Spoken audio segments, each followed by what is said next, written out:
श्री सीताराम। भगवान की माया को जीत लेने वाले भक्त भाग 20। भक्तों, आज हम श्री पिप्पलाद जी का चरित्र श्रवण करेंगे। पिप्पलाद जी महर्षि दधीची के पुत्र थे। जिस समय देवताओं की याचना पर श्री दधीची ने अपनी अस्थियां उनको प्रदान की, तब ऋषि की पत्नी सुवर्चा उस समय आश्रम के बाहर कहीं गई हुई थी।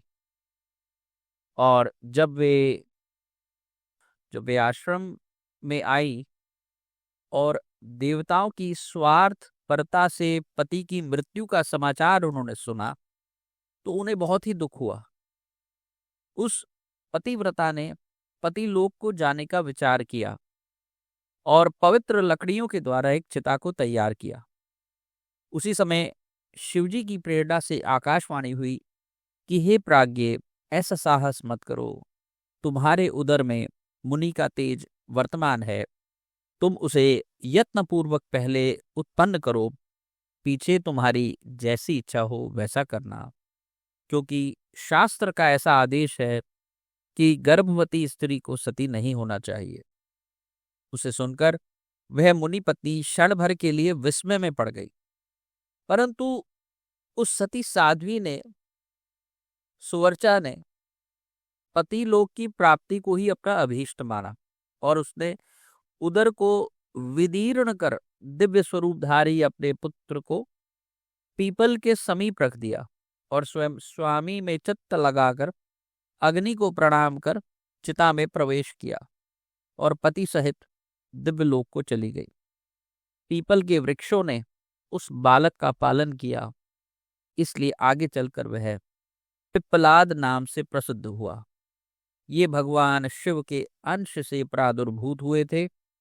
पिप्पलाद जी ने उसी अश्वत्थ के नीचे लोकों की हित कामना से महान तप किया था। वह स्थल आज भी पिप्पल तीर्थ और अश्वत्थ तीर्थ के नाम से प्रसिद्ध है, जिसका मार्कंडेय पुराण, शिव पुराण और प्रश्नोपनिषद आदि में वर्णन आता है।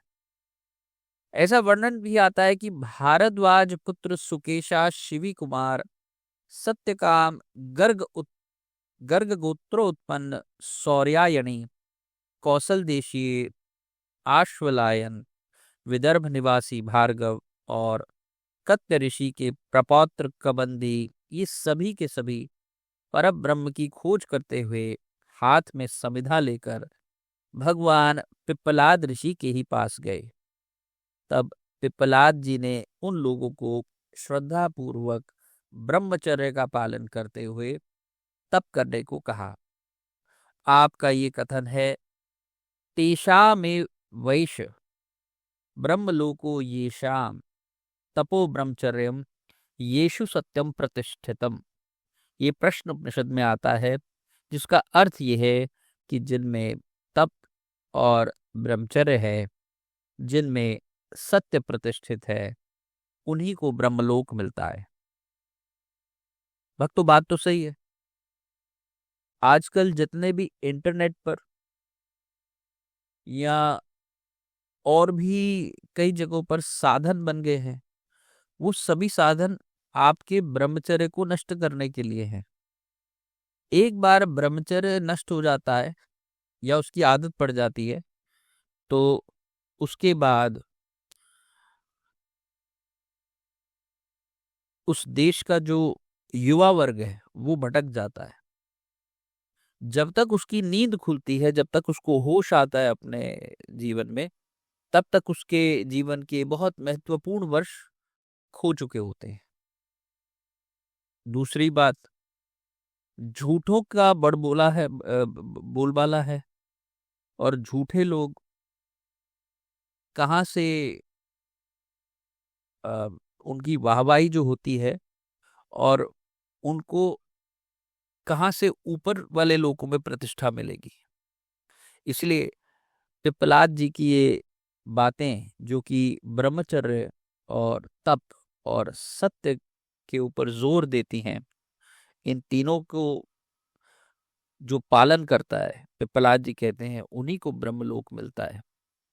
न सिर्फ ब्रह्मलोक, आप साधारणतया भी सोचिए, कि यदि हम इस जीवन में यहाँ के संसार की कामनाओं से मुक्त ही नहीं हुए, तो क्या हमारी जो अपूर्ण अतृप्त कामनाएं हैं, उसको लेकर के क्या हमारी सदगति हो सकती है? क्या हम ऊपर के लोगों की तरफ गति कर सकते हैं?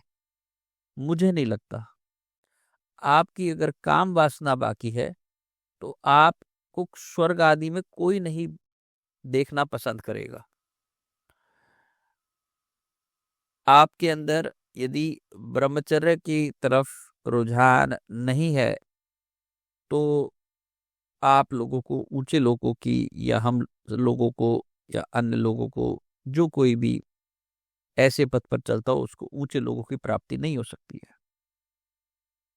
मुक्ति एक जीते जी जीवंत व्यक्ति की होती है, ना कि मृत्यु के उपरांत। ये बात ठीक है, मृत्यु के उपरांत कहा गया है, लेकिन जो मृत्यु के उपरांत मुक्ति हुई है, वो जीते जी ही पहले मुक्त होके आया है। यानी अपने चलते फिरते उसने संसार की इच्छाओं का और उसने सुखों का उसने त्याग कर दिया, इसीलिए वो उनसे जीते जी मुक्त है। तो वो जो जीते जी मुक्त है, वो सर्वथा ही मुक्त हो जाता है। वो ये नहीं कि प्राण छोड़ने के बाद ही मुक्त होगा, वो जीते जी ही मुक्त हो जाता है। इसीलिए जहां तक हो सके, अब इच्छाओं की पूर्ति तो हो ही नहीं सकती। इतने बड़े ब्रह्मांड में किसी एक आदमी की सभी इच्छाएं पूर्ण हो जाए, ऐसा नहीं होता है, ऐसा देखा भी नहीं गया है। इसीलिए ये ब्रह्मांड छोटा पड़ जाता है एक कामी पुरुष के लिए, एक इच्छावान पुरुष के लिए। इसीलिए समझदारी इसी में है कि अपनी ही इच्छाओं का और सुखों का जीव को यथापूर्वक त्याग करके अपना समय, अपना चित्त भगवत प्राप्ति में लगाना चाहिए। इसके साथ वाणी को विश्राम दूंगा। अगले भाग में हम श्री निमि जी का चरित्र श्रवण करेंगे। तब तक के लिए जय जय श्री सीताराम, जय जय श्री सीताराम।